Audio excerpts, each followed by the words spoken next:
à tous et bienvenue dans votre journal Panormal. Au top, en troisième position, une étude qui a été réalisée et qui indique qu'il y aura moins de chaînes de télévision en 2025. C'est un peu une surprise, et oui, les chaînes seront moins nombreuses car actuellement dans le paysage audiovisuel, il y a beaucoup trop de chaînes selon cette étude. C'est vrai que voilà, certaines chaînes sont quasiment pas regardées, elles ne servent pas vraiment à grand chose, on est bien d'accord là-dessus. Donc d'ici 2025, il y a quelques victimes à prévoir, donc du côté a priori de la TNT. En deuxième position, il paraît que les One Direction feraient partie des plus puissants jeunes de moins de 21 ans. Ça va encore attirer un peu plus les filles. Hein.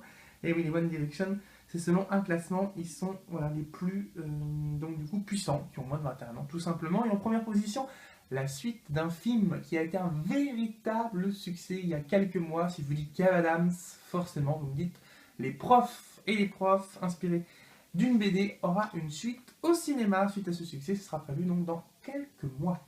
Allez, tout de suite, la rubrique connectée à mon PC.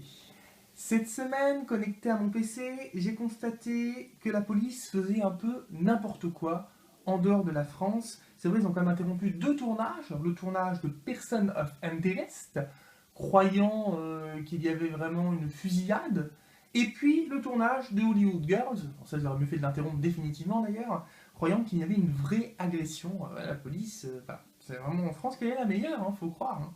Et puis, connecté à mon PC, j'ai constaté que les apparences étaient parfois trompeuses. C'est vrai, Amaury Vassili, ce chanteur classique qui a l'air si sage, eh bien il n'est pas tant que ça, hein, puisqu'on l'a découvert cette semaine en train de fumer du cannabis. Hein. Il a même été en garde à vue par rapport à ça. Donc voilà, il nous a un peu surpris. Bon, les apparences ne sont pas toujours trompeuses, hein, parce que pour Nicolas Bedos, voilà, quand on voit Bedos, on sait très bien ce qu'il est capable de faire. On sait très bien qu'il peut se ramasser avec un scooter, qu'il peut être chopé en train de boire de l'alcool, et qui peut insulter la police. Ça, quand on voit Nicolas Bedos, on croit tout à fait capable de ça. Donc les apparences ne sont pas toujours trompeuses. Mais connecté à mon PC, j'ai constaté également que D8 était prêt à tout pour que sa nouvelle émission ne soit pas un échec. En effet, ils vont lancer une émission avec Camille Combal et Ariane Massenet. Est-ce que ça marche, hein, ça va s'appeler. Et on constate qu'ils sont prêts à tout pour faire le buzz avec cette émission, notamment dans mon champ Moundir de Koh Lanta. Moundir de Koh Lanta et Bernard Montiel. Ça sent l'émission qui va faire réfléchir, hein. Ou pas d'ailleurs. Après avoir lu tout ça, je me suis déconnecté de mon PC et je suis revenu à la réalité, la vraie. Avant de se quitter, le mot de la fin, et ce sera le mot cuisine. Eh oui, cuisine, un mot qui résonne tant à la télévision. Toutes ces émissions culinaires sur toutes les chaînes, France 2 comprend ses erreurs. Ce qui est bien avec France 2, c'est qu'ils comprennent leurs erreurs. Ils font un petit peu plus de 3% qu'une émission culinaire tous les soirs qui s'appelle Dans la peau d'un chef.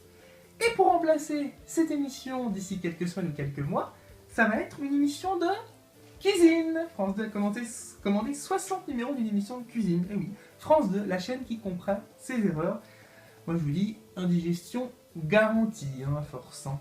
Allez, on se retrouve bien évidemment très très vite. D'ailleurs, c'est le week-end, donc on se retrouve lundi pour une nouvelle semaine, 5e semaine du journal Panormal. Ciao, bon week-end.